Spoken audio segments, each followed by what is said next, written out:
Well, good afternoon. I'm broadcasting here from Newcastle in the or north of Sydney in New South Wales, and just talking today about structure. If you're watching this, I imagine you're a principal or a CEO running a real estate business. And what I wanted to do is, like last week, I was talking to a lot of sales team leaders about productivity and driving productivity. And it seems to me that as leaders, we tend to get that productivity, and the driving of productivity is one of the most important facets of driving a real estate office, and it is. But one of the prosperity levers that seems to place itself into second priority is that of structure. Now, when we talk about CREAM being an acronym for Corporate Real Estate Agency Model, and we use the word corporate, most people tend to think that it only applies to a big business. Now, the majority of real estate agency businesses are ostensibly income models, which means that you have an income plus or minus expenses. This, of course, leads to a profit or a loss. And what we tend to find is that when you're on the loss side of the ledgers, bad decisions are made. And then, of course, when you're on the profit side, sometimes even worse decisions are made, as we kind of throw good money sometimes after bad. You see, structure's as important to prosperity, to profitability, as is indeed turnover. So when we talk about structure in a corporate model, that it relates to a whole range of things, the client, or we call them the 7 pillars that underpin the model. The client, leadership, of course, which is very important. The management of the business, so this is when we start to create the distinction where quite often there are 2 roles in terms of running the business, somebody working on the business, and that is, of course, the CREAM model that we talk about, and then somebody that's leading the team in terms of productivity, that's quite often called management, but believe you me, it's not sales management, someone who leads a sales team, in as much as it's sales team leadership, which is what we call it. Then, of course, you've got salespeople. They're an essential element, and I often say that the least manageable resource in any business is people. And when you consider in real estate agency practice it's the primary resource, well, the mind starts to boggle in terms of leadership and running a business that remains profitable.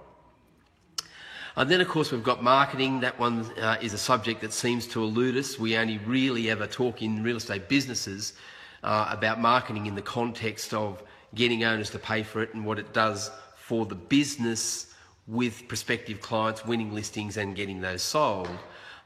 Again, I say that it plays a much larger role in prospecting and the securing of immediate prospects. Again, that's a esteemed subject. From marketing, we move to technology. Again, another subject that seems to elude us. And then finally, prosperity. And I just want to stop on that one, prosperity. Prosperity, mistakenly, when we're looking at the structure of business, we tend to, because most of us have come from being great salespeople, automatically look to the increase of productivity, namely listings and sales, as the key to that business prospering. Now, but there's a stronger correlation back to structure. Now, I say this very openly and probably draw some criticism, which is why this particular recording is targeted purely and simply at the owners of businesses, because salespeople tend not to get this. But the reality is that the percentages that we afford salespeople are largely inequitable in terms of the business. In fact, in most pay structures and the way salespeople are remunerated, the only percentage that's protected is that of the salespeople.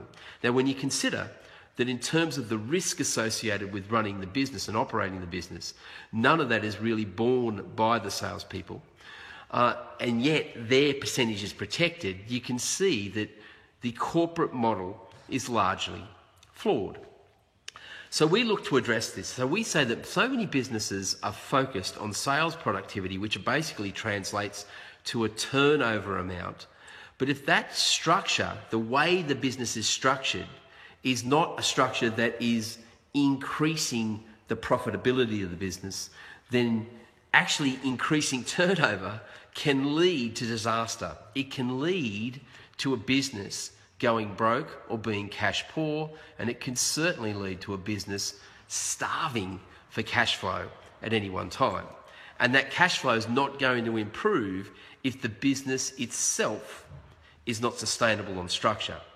So we say that very prosperous, good real estate businesses have combined a strategy that supports an increase in turnover, but in the very first instance, they have actually given themselves a structure where the company's percentage is protected going forward.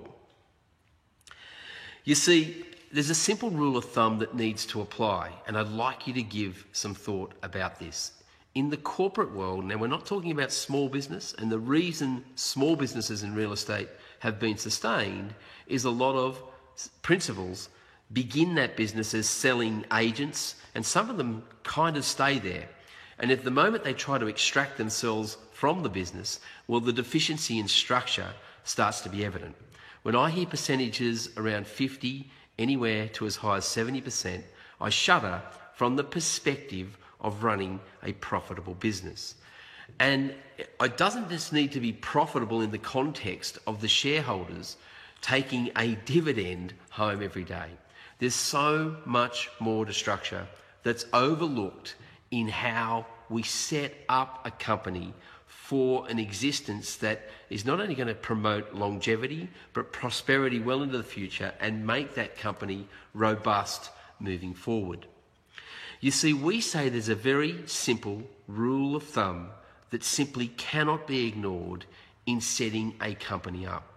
And that is that the rule of thumb is that there needs to be a splitting of earnings of any income that is afforded to the business, that it's split three ways.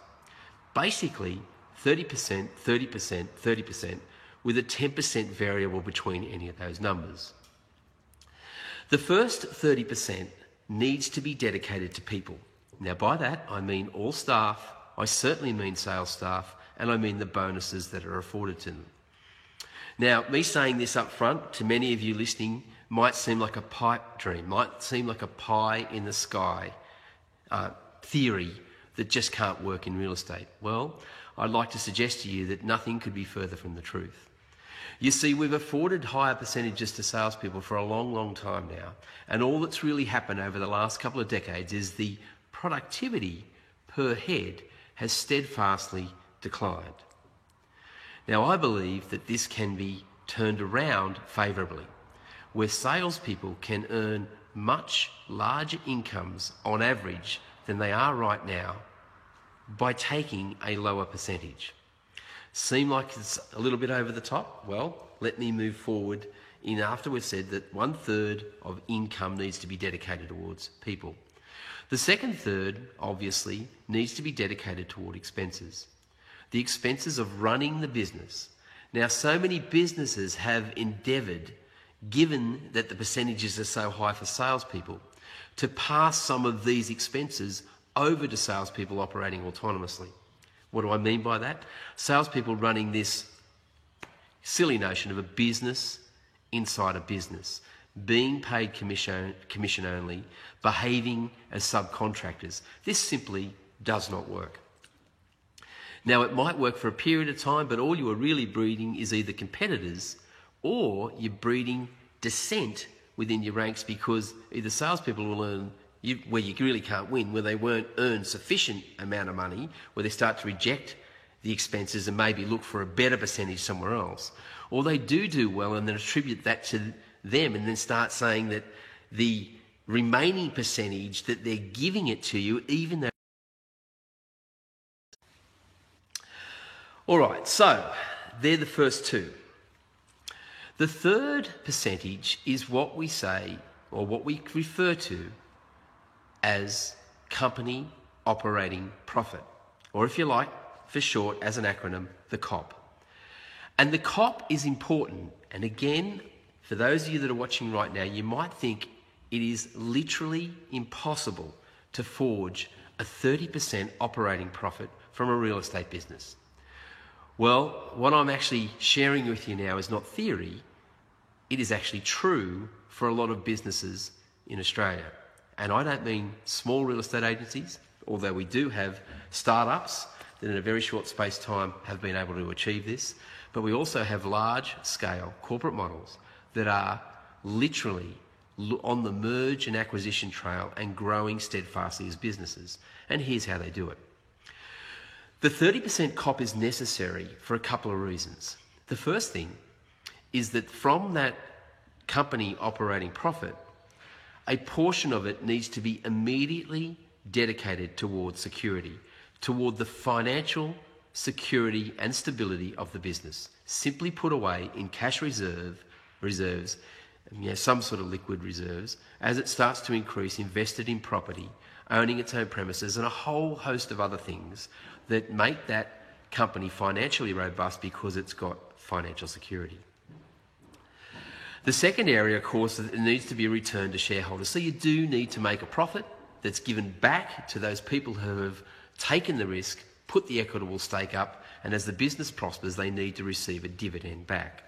That's natural.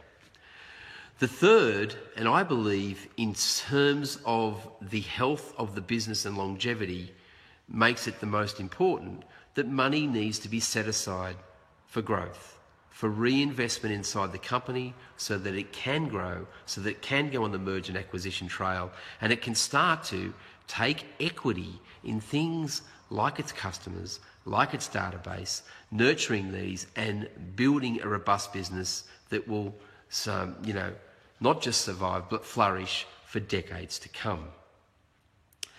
Now, when you look at most real estate businesses, they pay attention to profit, but only in the context of a return to shareholders on that payday for the investment that they've made.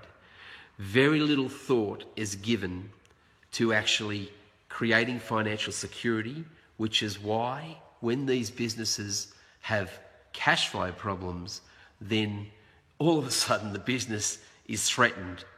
And of course, in every instance, when we do have cash flow problems, when we do have issues around paying bonuses and the commission splits and the cash is kind of weak, we automatically start looking towards increasing productivity, increasing listings and increasing sales. I'd like to suggest to you that this in essence is not the problem in as much as the structure that caused that cash flow deficiency in the beginning. So it's food for thought, and what I'd like to do is not just leave you here saying there aren't any answers. I invite you, if you're not already a member of Cream and Steam, to jump on board that site and participate. This video will be posted there, as will many others, and ask some questions, and indeed, if it makes sense to you, to get along to corporate real estate agency model when it's next in your town. My name's Mark Dwyer, and thanks for joining me. I hope you got something out of this video.